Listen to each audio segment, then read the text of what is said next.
जय हिंद साथियों, स्वागत है आपका self study classes with Sumit Jain YouTube channel और दोस्तों ऐप में।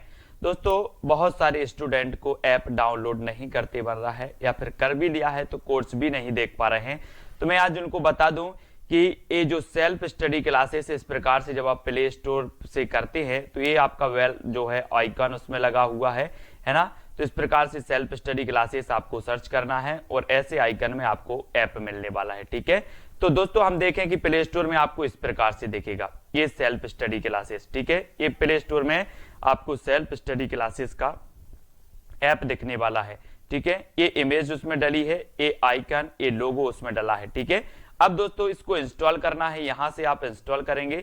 ठीक है, अब इंस्टॉल करेंगे तो वहां पर आपको नंबर मांगेगा, जीमेल नंबर मांगेगा, तो आपको ओटीपी आएगा, तो आप रजिस्टर करके आगे बढ़ेंगे। जितने भी महत्वपूर्ण फैक्ट थे, जितने भी क्वेश्चन बन सकते थे, उन प्रश्नों के बारे में सभी ने देखा। ठीक है, और आदिकाल का हमारा जो प्रैक्टिस सेट है वो भी कंप्लीट हो गया, भक्ति काल स्टार्ट हो गया और यहाँ भी हमारा आदिकाल जो है वो कंप्लीट हो गया है। तो सभी लोग जो भी हमारे साथी लाइव नहीं आए हैं वो लाइव आ जाएं और वीडियो को सभी लोगों को लाइक करना है और शेयर अवश्य करना है। ठीक है, तो सभी लोग लाइव आ जाएं और फटाफट से इसका जो अध्ययन है वो हम स्टार्ट करेंगे। भक्ति काल के बारे में जितने भी आपके महत्वपूर्ण फैक्ट बनेंगे वो आपके देखेंगे। दो पार्टों में हमने आदिकाल को पढ़ लिया है। आदिकाल के जितने भी, हाँ बहुत बढ़िया नरेश जी, नेहा जी, बिंदु जी, आदिकाल के जितने भी अपने पार्ट बन सकते थे, जितने भी अपने प्रश्न बन सकते हैं आदिकाल में, उनको हमने सबने पढ़ लिया है। अब हमें पढ़ना है भक्ति काल के बारे में। ठीक है, भक्ति काल के महत्वपूर्ण प्रश्नों के बारे में पढ़ लेंगे। अलग अलग विद्वानों ने अलग अलग इसका सन माना है। ठीक है, तो आचार्य रामचंद्र शुक्ल ने 1375 से 1700 माना है, जो कि सर्वमान्य है। ठीक है, 1375 से 1700 भक्ति काल का काल माना है, ये चीज आपको याद रख लेना है। रवि जी स्टार्ट करेंगे आज का ये वीडियो, महत्वपूर्ण है इसलिए जल्दी जल्दी से फटाफट से सभी लोगों को समझना है। ठीक है, तो जो भी महत्वपूर्ण फैक्ट हैं जो परीक्षाओं में आते हैं उनके बारे में सभी लोग पढ़ रहे हैं। ठीक है, हाँ फटाफट से। निर्गुण भक्ति का सर्वप्रथम उल्लेख श्वेतासुर उपनिषद में मिलता है, सभी लोगों को पता है किस उपनिषद में मिलता है?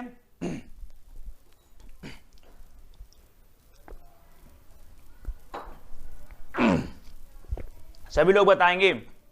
निर्गुण भक्ति का सर्वप्रथम जो उल्लेख मिलता है वो श्वेतासुर जो है उपनिषद में मिलता है, सभी लोगों को पता है। सभी लोगों को क्या याद रखना है? आपसे एक भक्ति काल में, कल हम जब भक्ति काल पढ़ रहे थे तो भक्ति काल में एक क्वेश्चन पूछा गया था कि निर्गुण भक्ति का सर्वप्रथम जो उल्लेख मिलता है वो कहां पर मिलता है, तब आपका उत्तर होता है श्वेतासुर उपनिषद में। ठीक है, जो भी नोट्स करते हैं वो नोट्स करते जाएं। कल एक क्वेश्चन पूछा गया था जिसमें ये उत्तर सही होगा। जिस समय उत्तर भारत में सिद्धों और नाथों की अंतः साधना प्रचलित हो चुकी थी, उसी समय दक्षिण भारत में आलवार भक्तों की भक्ति भावधारा प्रवाहित हो रही थी, जिसका समर्थन वहां के वैष्णव आचार्यों ने भी किया। यहां पर क्या दे रहे हैं कि जिस समय उत्तर भारत में सिद्धों और नाथों की अंतः साधना प्रचलित हो चुकी थी, नाथ साहित्य की और सिद्ध साहित्य की, उसी समय दक्षिण भारत में आलवार भक्तों की भक्ति जो है भावधारा प्रवाहित हो रही थी, जिसका समर्थन वहां की कौन ने? वैष्णव आचार्यों ने किया। सभी को पता है वैष्णव आचार्य कौन है? रामानुजाचार्य और भी जो है रामानंद आदि, ये सभी वैष्णव आचार्य माने जाते हैं। ठीक है, हाँ आदिकाल की जो पंक्तियां रह गई हैं वो हम कर लेंगे आदिकाल की। आलवार नम्य या सठाकोप शूद्र थे, आलवार जो थे नम्य या सठाकोप शूद्र थे। पंक्तियां भी कर ले भी अपन लोग, है ना। याद रख लेना है कि जो आलवार थे वो नम्य थे या सठाकोप शूद्र थे, उनके शिष्यों ने विष्णु का अवतार कहते थे। आलवार भक्तों में एक महिला आंदाल थी, कौन थी? आंदाल। याद रख लेना है, एक क्वेश्चन पूछा भी गया था, है ना, आंडाल दिया था वहां पर, तो आंदाल थी एक महिला। आलवार भक्तों में एक क्वेश्चन पूछा जाता है कि जो आलवार भक्तों में एक कौन थे? आंदाल थे। ठीक है, बाल विकास लिखा है, कोई दिक्कत नहीं, लिखा रहने दो, चेंज कर देंगे हम लोग, लिखा रहने दो। हिंदी साहित्य वो चेंज कर देंगे, वो बाल विकास की क्लास हुई इससे पहले, तो वो ज्यों का त्यों मतलब उसमें लिखा रहे, कोई दिक्कत नहीं है। अगला देख लेते, भक्ति के आदि आचार्य रामानुज का जन्म कांचीपुरम के पास ही हुआ था। कांचीपुरम में ही उसकी भेंट कांचीपुर से हुई। कांचीपुर रामानुज के शूद्र गुरु थे। तो सभी को याद रख लेना है। एक क्वेश्चन आपका आता है कि रामानुज के जो गुरु माने जाते हैं वो कौन माने जाते हैं? कांचीपूर्ण माने जाते हैं। याद रख लेना सभी को, ठीक है। हाँ, रामानुज के अनुसार जगत मिथ्या नहीं वास्तविक है, जगत शरीर है, ब्रह्मा शरीरी। ये आपसे पूछा जाएगा कि जगत मिथ्या नहीं वास्तविक है, जगत शरीर है, ब्रह्मा शरीरी, ये किसने कहा है? तब आपका उत्तर होना चाहिए रामानुजाचार्य ने, ठीक है। ब्रह्मा जीव जगत को धारण करता हुआ उसका नियमन करता है। जैसे शरीर का, जैसे नील कमल का नीलत्व तो कमल से भिन्न नहीं, वैसे ही जगत ब्रह्मा से भिन्न नहीं। ये किसने कहा है? तो ये रामानुजाचार्य ने कहा है। और रामानुजाचार्य के बारे में हमने पढ़ा था कि रामानुजाचार्य जो हैं ये श्री संप्रदाय या फिर विशिष्टाद्वैत संप्रदाय के क्या माने जाते हैं? प्रवर्तक माने जाते हैं। सभी लोगों ने पढ़ा था रामानुजाचार्य के बारे में। और इन्होंने जो कहा है कि जगत मिथ्या नहीं वास्तविक है, जगत शरीर है, ब्रह्मा शरीरी, ठीक है। एक क्वेश्चन आपसे पूछा जाएगा तो इसको याद रख लेना सभी लोगों को। अगला हमारा क्वेश्चन है, चूंकि रामानुज का ब्रह्मा विश्लेषण से युक्त विशिष्ट है, इसलिए उनका जो दर्शन है वो विशिष्टाद्वैत है।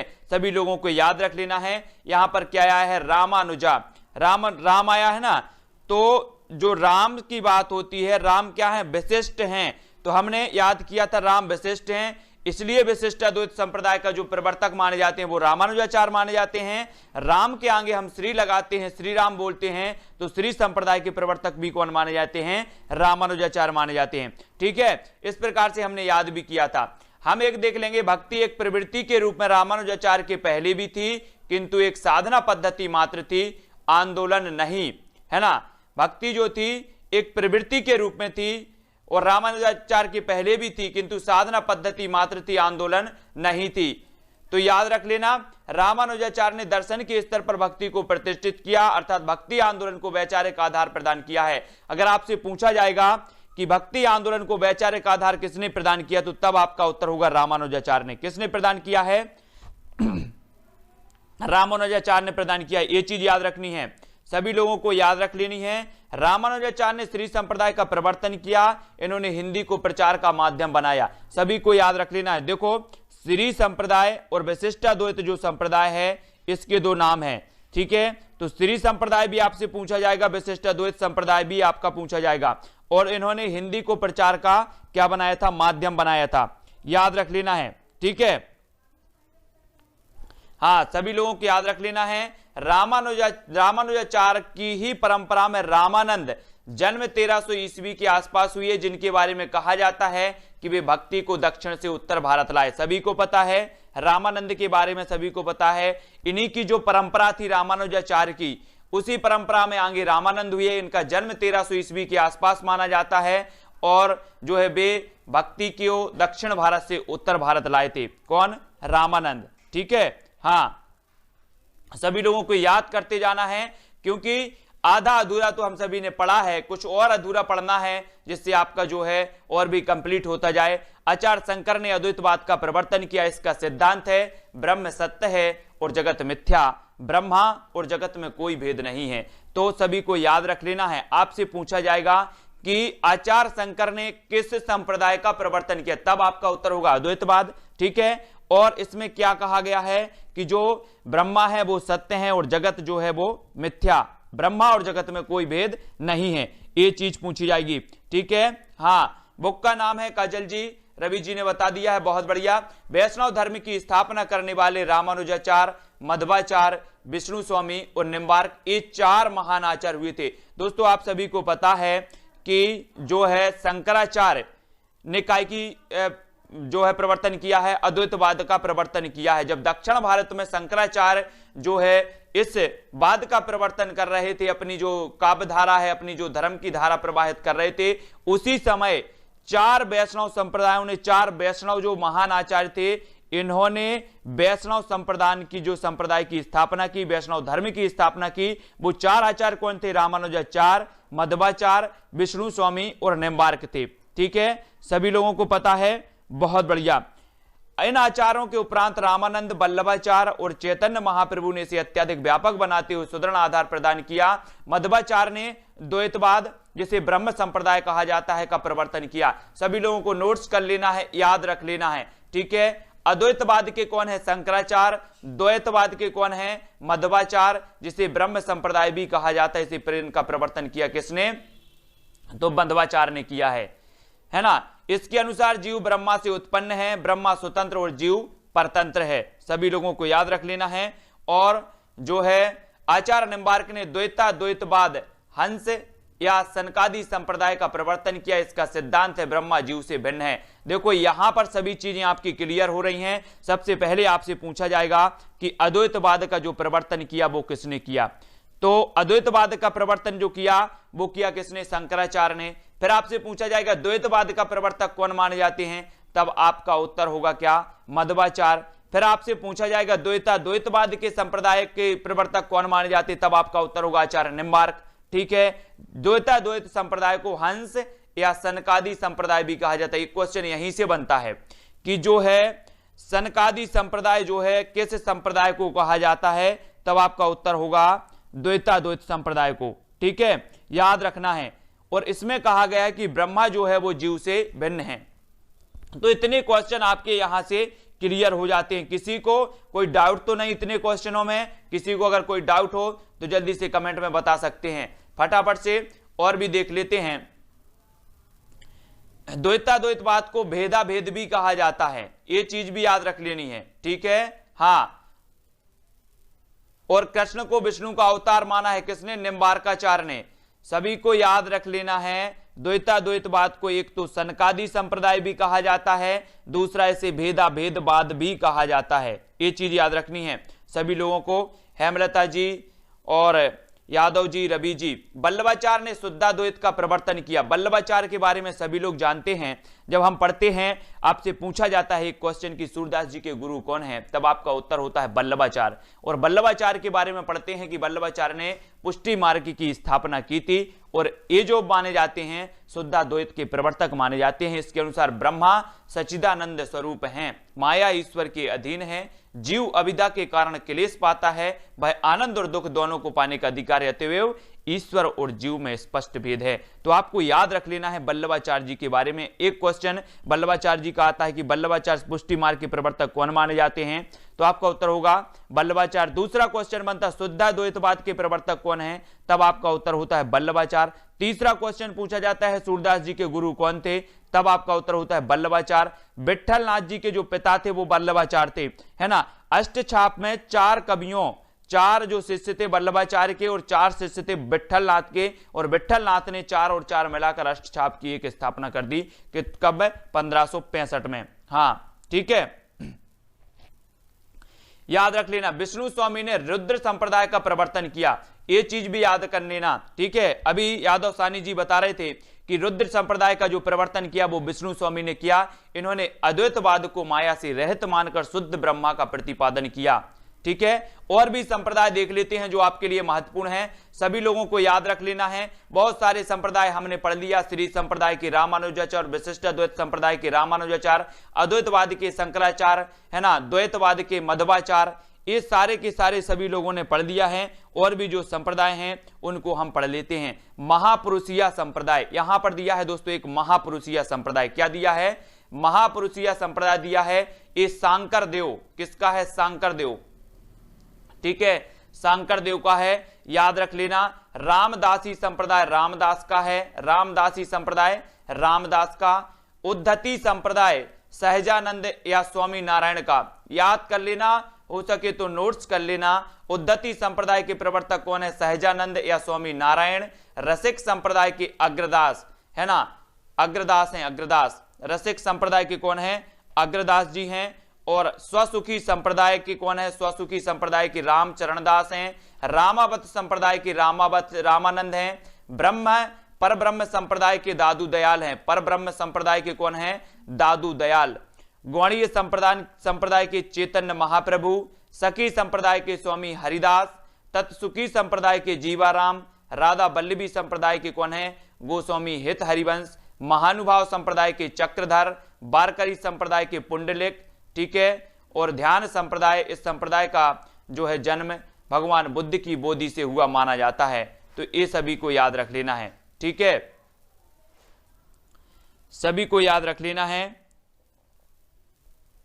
ये इतने सारे जो प्रवर्तक हैं, जो संप्रदाय हैं और इतने सारे प्रवर्तक हैं, इनको सभी को याद रख लेना है।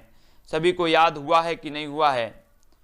कितने याद हैं? महापुरुषीय संप्रदाय सांकर देव, तो सांकर जी क्या थे? महापुरुष थे, इसलिए महापुरुषीय संप्रदाय किसका होगा? सांकर देव का होगा। अब यहां क्या याद रखना? रामदासी संप्रदाय रामदास का, यहां तो कुछ नहीं याद रखने, नहीं रामदास का है। उद्धति संप्रदाय ये सहजानंद या जो है स्वामी नारायण का है उद्धति। रसिक संप्रदाय अग्रदास का है। रसिक संप्रदाय क्या है? अग्रदास का है।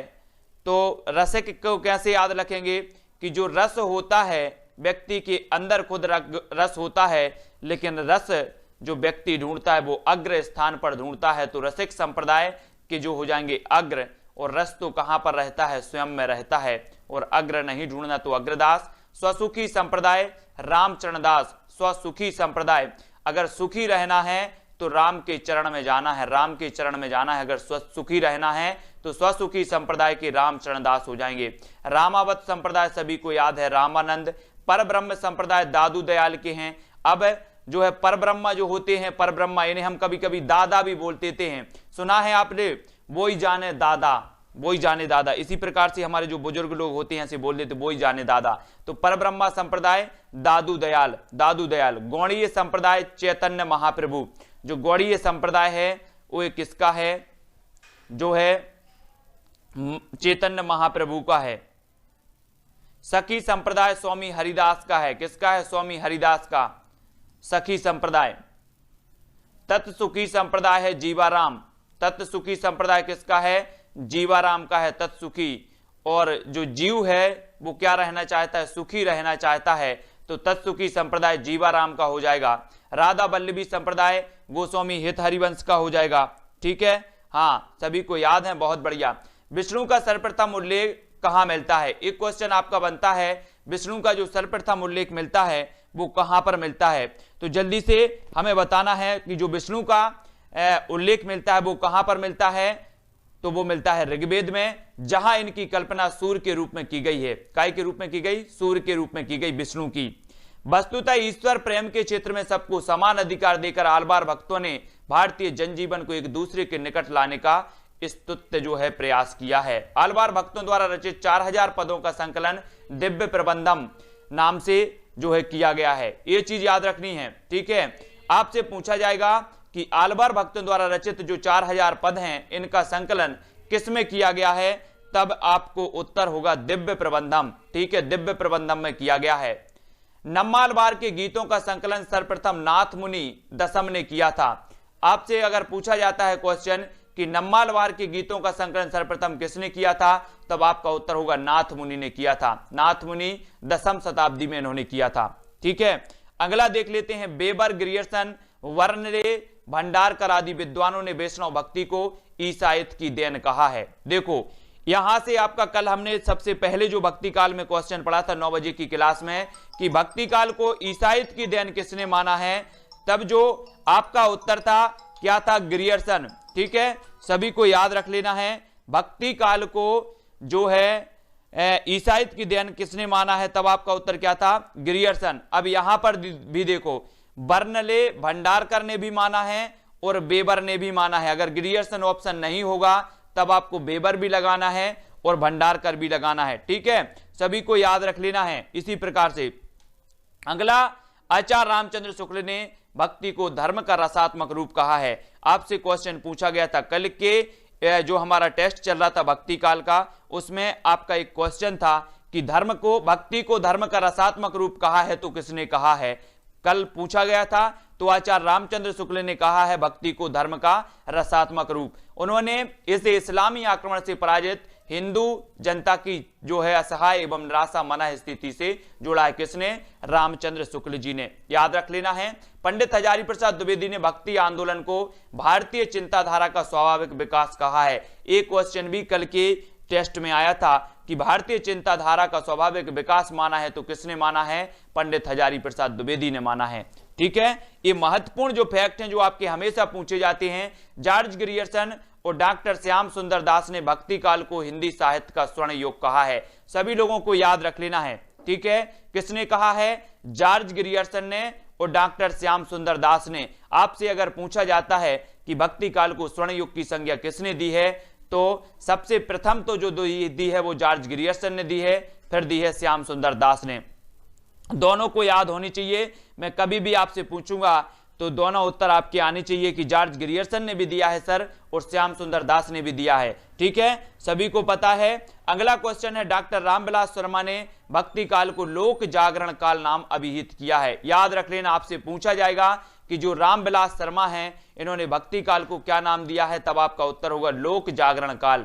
क्या नाम दिया है? लोक जागरण काल। अगला क्वेश्चन है, डॉक्टर हजारी प्रसाद द्विवेदी ने भक्ति आंदोलन को लोक जागरण काल की संज्ञा दी है। ठीक है, सभी लोगों को याद रख लेना, हजारी प्रसाद द्विवेदी ने भी दी है, रामविलास शर्मा ने भी दी है। तो इतनी चीजें सभी लोगों को याद रखनी है। महत्वपूर्ण जो फैक्ट थे जो आपको याद हो रहे हैं, सभी लोग वीडियो को लाइक अवश्य कर देना, है ना।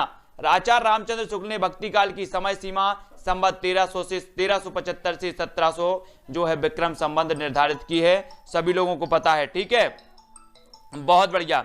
सभी लोग जो है वीडियो को लाइक जरूर कर देना। भक्ति की दो धाराएं प्रवाहित हुई थी, निर्गुण धारा और सगुण धारा। सभी को पता है कि नहीं पता है? भक्ति काल में दो धारा प्रवाहित हुई, एक तो निर्गुण धारा और दूसरी सगुण धारा। निर्गुण एवं सगुण दोनों प्रकार की भक्ति का मुख्य लक्षण क्या था? भगवत विषयक रति एवं अनन्यता। एक क्वेश्चन आपसे पूछा गया, आपसे पूछा गया कि जो है निर्गुण एवं सगुण दोनों प्रकार की भक्ति का जो मुख्य लक्षण था वो क्या था, तब आप सभी ने उत्तर बताया था कि भगवत विषयक रति एवं अनन्यता इसका सही उत्तर हो जाता है। ठीक है, हिंदी में निर्गुण भक्ति की अभिव्यक्ति सबसे पहले महाराष्ट्र के संत नामदेव की रचनाओं में मिलती है। आपसे एक क्वेश्चन यहां से बनेगा, आपसे पूछा जाएगा कि जो है निर्गुण भक्ति की अभिव्यक्ति सबसे पहले कौन से संत के रचनाओं में मिलती है, तब आपका उत्तर होगा महाराष्ट्र के जो संत थे वो नामदेव थे। ठीक है, इन्होंने ऐसे भक्ति मार्ग की ओर संकेत दिया था जो हिंदू और मुसलमान दोनों को ग्राह्य हो। किसने? नामदेव ने। तो सभी को याद रख लेना है, संत नामदेव 13वीं सदी पहले सगुणोपासक थे, बाद में ज्ञानदेव के संपर्क में आकर नाथ पंथ में आए और निर्गुणोपासक हो गए। यही कारण है कि नामदेव की रचनाएं सगुणोपासना और निर्गुणोपासना दोनों से संबंधित हैं। ठीक है, संत नामदेव कहां से संबंधित हैं? महाराष्ट्र से संबंधित हैं। कब के हैं? 13वीं शताब्दी के हैं। और इन्होंने सगुणोपासना और निर्गुणोपासना, आपसे एक क्वेश्चन पूछा जाता है निम्न में से बताइए कौन सा ऐसा संत है, ऐसा जो है विद्वान है जो दोनों काव्य धाराओं से संबंधित है, सगुणोपासना से संबंधित है और निर्गुणोपासना से संबंधित है, तब आपका उत्तर होगा संत नामदेव। ठीक है, जो कि महाराष्ट्र से संबंधित हैं। सभी को याद रख लेना है। नेक्स्ट है, गुरु ग्रंथ साहब में नामदेव के 60 से अधिक पद संग्रहित हैं। अब आप सभी को बताना है गुरु ग्रंथ साहब का जो संकलन किया था वो किसने किया था? सभी लोग कमेंट में बताएंगे, फटाफट बताना है। गुरु ग्रंथ साहब में नामदेव के 60 से अधिक पद संग्रहित हैं। सभी लोगों को याद रख लेना है। एक क्वेश्चन पूछा गया था, किस संत के गुरु ग्रंथ साहब में, अभी पीजीटी एग्जाम में क्वेश्चन आया था दोस्तों, याद रख लेना, किस विद्वान के जो है 60 से अधिक पद गुरु ग्रंथ साहब में संग्रहित हैं? तो इसका उत्तर हो जाएगा नामदेव। ठीक है, सभी लोगों का उत्तर जाना चाहिए फटाफट से कि गुरु ग्रंथ साहब का जो संकलन किया था वो किसने किया था। जल्दी जल्दी से किसी से बनता है तो जल्दी से कमेंट में लिखो। नामदेव ने निर्गुण ब्रह्मा का वर्णन करने के साथ साथ विभिन्न कर्मकांडों एवं बाह्याचारों का भी खंडन किया। इन्होंने प्रभु नाम स्मरण को अधिक महत्व दिया, जिसका प्रभाव कबीर एवं अन्य संतों पर देखा जा सकता है। तो सभी लोगों को याद रख लेना है। महत्वपूर्ण जो फैक्ट हैं, जो आपके प्रश्न बनते हैं वो याद रख लेना। गुरु अर्जुन देव ने गुरु ग्रंथ साहब का संकलन किया था और नामदेव के 60 से अधिक जो पद हैं वो गुरु ग्रंथ साहब में संकलित हैं। सभी लोगों को याद रख लेना है। अब आपको बताना है कि 10वें सिख गुरु कौन से माने जाते हैं। सभी लोगों का कमेंट आने चाहिए फटाक से। नेक्स्ट बात कर लेते, रामानुजाचार्य ने केवल विष्णु या नारायण की भक्ति और ज्ञान पर जोर दिया था, जबकि रामानंद ने राम भक्ति का प्रचार किया था। ठीक है, रामानुजाचार्य ने विष्णु की भक्ति पर जोर दिया और रामानंद ने राम की भक्ति पर जोर दिया। और रामानंद के जो शिष्य हैं वो देख लो, 12 शिष्य देख लो। सभी को पता है कि रामानंद के 12 शिष्य थे। कौन कौन से? अनंतानंद, कबीर, सुखानंद, सुरसुरानंद, पद्मावती, पीपा, भावानंद, रैदास, धन्ना, सेन, है ना, नरहयानंद और योगानंद, ये सभी जो थे इनके क्या थे, शिष्य थे। इसका उल्लेख नाभा दासकृत भक्तमाल में मिलता है। कौन का? 12 शिष्यों का जो उल्लेख मिलता है वो नाभा दासकृत भक्तमाल में मिलता है। और एक क्वेश्चन पूछा जाता है भक्तमाल किसकी रचना है, तब आपका होता है नाभा दास का।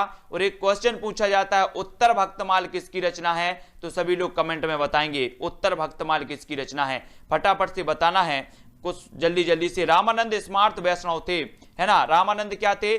स्मार्त वैष्णव थे, सभी लोगों को बताना है। और स्मार्त जो संप्रदाय के प्रवर्तक माने जाते हैं वो कौन माने जाते हैं, ये चीज भी बतानी है। बहुत सारे क्वेश्चन आप लोगों को बताते चलना है। स्मार्त संप्रदाय के प्रवर्तक कौन माने जाते हैं, उत्तर भक्तमाल के रचयिता कौन माने जाते हैं।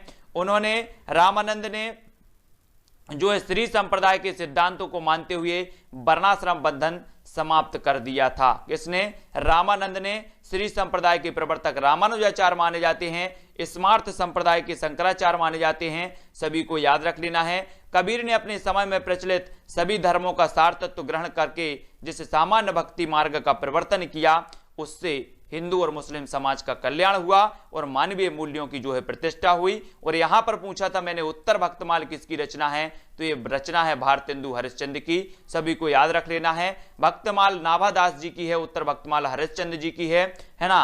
कबीर रामानंद के शिष्य के रूप में विख्यात हैं, सभी को पता है, किंतु उनके राम रामानंद के राम नहीं, शेख तकी नामक सूफी संत को भी कबीर का गुरु कहा जाता। देखो यहां से मोस्ट इंपॉर्टेंट क्वेश्चन आपके बनते हैं। आपसे पूछा जाता है कबीर के गुरु कौन थे, तब आपका उत्तर होता है रामानंद। लेकिन इनके एक गुरु शेख तकी थे, जो सूफी संत को कबीर का गुरु भी कहा जाता है। अब आपके विकल्प में अगर शेख तकी आता है तब आपको शेख तकी लगाना है, और अगर कबीर आता है तो कबीर लगाना है, ठीक है। लेकिन दोनों कभी नहीं आएगा, ये चीज याद रखना है, क्योंकि जो विख्यात है वो रामानंद है, लेकिन इनकी चर्चा भी होती है शेख तकी नामक सूफी संत की। कबीर के काव्य में वेदांत का अद्वैत, नाथपंथियों की अंत साधनात्मक, रहस्य भावना, हठयोग, कुंडलिनी योग, सहज साधना, इस्लाम का एकेश्वर, सब कुछ मिलता है। दोस्तों एक क्वेश्चन यहां पर बनता है, निम्न में से बताइए कि किस कवि की रचनाओं में, किस कवि की वाणी में जो है नाथ पंथ की अंत साधना का प्रभाव देखने को मिलता है, तब आपका उत्तर होता है कबीरदास। सभी लोगों ने पढ़ा है प्रश्न की नहीं पढ़ा होगा। कबीर की वाणी का संग्रह बीजक कहलाता है, याद रख लेना, सभी लोगों को पता होनी चाहिए। कबीर की जो वाणी है इसका संग्रह क्या कहलाता है, बीजक कहलाता है। इसके 3 भाग हैं। आपसे एक क्वेश्चन कल पूछा गया था कि जो बीजक है इसके कितने भाग हैं, तब आप सभी ने उत्तर बताया था 3 भाग हैं सर, रमैनी शबद साखी, है ना, साखी शबद रमैनी, इस प्रकार से आपने 3 भाग बताए थे। बीजक जो संग्रह है वो कबीरदास जी का है और इसके 3 भाग हैं, सभी को याद रख लेना है। रमैनी और शबद गेय पद हैं, रमैनी और जो शबद है ये गेय पद हैं, साखी दोहों में है, रमैनी और शबद ब्रज भाषा में है ना। जो तत्कालीन मध्य देश की काव्य भाषा थी, साखियों में पूर्वी प्रयोग अधिक है। तो रमैनी और जो शबद है इसकी भाषा क्या है, ब्रज भाषा है, ब्रज भाषा, सभी लोग याद रख लेना। हिंदी काव्य में निर्गुण भक्ति को पूर्ण प्रतिष्ठा जो है प्रतिष्ठित करने का जो श्रेय है वो कबीर साहब को है। जब हमने पढ़ा था भक्ति काल कि भक्ति काल का जो युग माना जाता है वो माना जाता है 1375 से 1700 का काल माना जाता है। और भक्ति काल को 2 भागों में बांटा गया, एक तो निर्गुण शाखा और एक सगुण शाखा, ठीक है, सभी ने पढ़ा है। और निर्गुण भक्ति धारा को भी 2 भागों में बांटा गया, एक तो सूफी काव्य धारा और एक संत काव्य धारा, ठीक है, सभी लोगों को याद रख लेना। सूफी काव्य धारा को प्रेमाश्रयी काव्य धारा भी कहते हैं, संत काव्य धारा को ज्ञानाश्रयी काव्य धारा भी कहते हैं। और इस ज्ञानाश्रयी काव्य धारा या संत काव्य धारा के जो प्रमुख थे वो कबीरदास जी, ठीक है। इनकी रचना कौन सी है, बीजक है, और बीजक को 3 भागों में बांटा गया, साखी शबद रमैनी, ये चीज सभी को याद रख लेनी है, ठीक है। और एक क्वेश्चन जो आपका बनता है कि नाथ पंथ का जो सर्वाधिक प्रभाव पड़ा है तो वो किस कवि के ऊपर पड़ा है,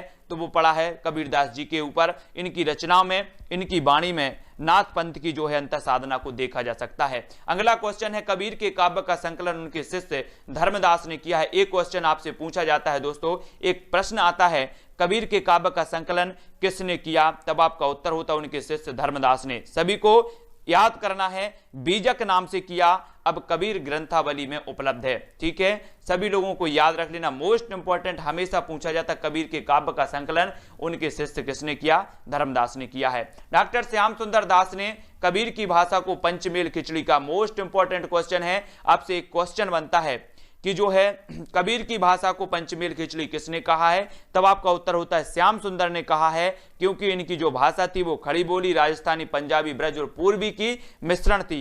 ठीक है, ये चीज याद रखनी है। नेक्स्ट आपका क्वेश्चन पूछा जाता है कि सादुक्कड़ी किसने कहा है? कबीर की भाषा को सादुक्कड़ी किसने कहा है?